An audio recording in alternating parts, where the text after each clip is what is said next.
kung ito anong ito. Ito ay atake din na ano.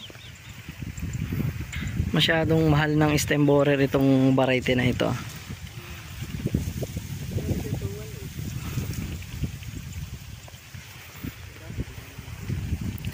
Ang daming uban o whiteheads. Yan. Dahil sa stem borer yan mga kasakaw. Dami. Ito halos yung isang ano niya kinain na. Oh. Ayan, oh. Daming stem borer. Mga whiteheads.